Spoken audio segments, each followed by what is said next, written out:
Busog agad, Sir Mike. Opo sir eh, 50 kilos sa 3 oras. Nakakabilib lang dahil yung masarap na pansit na dating nasa cart lang ngayon po ay isa ng restaurant. 2-story pa po yan ha. Mas malaki, mas malawak at sa menu, mas marami pang pagpipilian. Kwento ng isang OFW na sinubukang magnegosyo sa Muñoz, Quezon City para mas makasama ang family at the same time kumita ng malaki. Galing po akong Kuwait for 10 years. Alam nyo naman, bilang isang OFW is talagang napakahirap. Ang dami mong namimiss na moments, na masasayang moments dito sa Pilipinas. Kaya ayun yung nag-push kay Kuya Mike para magstay lang dito at mag-manage na lang ng negosyo na kung saan is kaya din naman palang mabuhay. At hindi nagkamali sa piniling negosyo si Kuya Mike. Dahil likas tayo mga Pilipino na mahilig sa pansit, nag-boom ito. Sa maiksing panahon lang, dumami yung mga branches at nag-franchise nito. Balita ko, napakarami palang nag-franchise. Ayun, sa ngayon meron na tayong 20 franchisee and meron pang mga nagpa-reserve.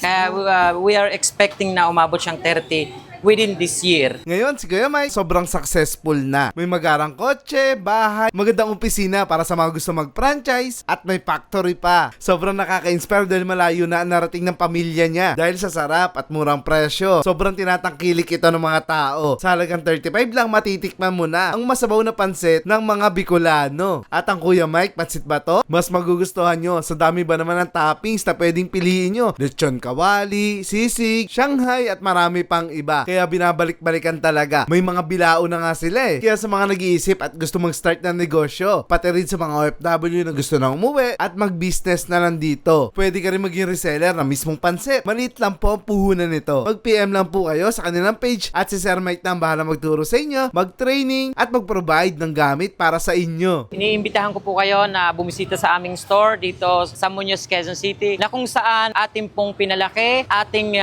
pinalawak at mas lalong pinasarap ang lahat na menu natin.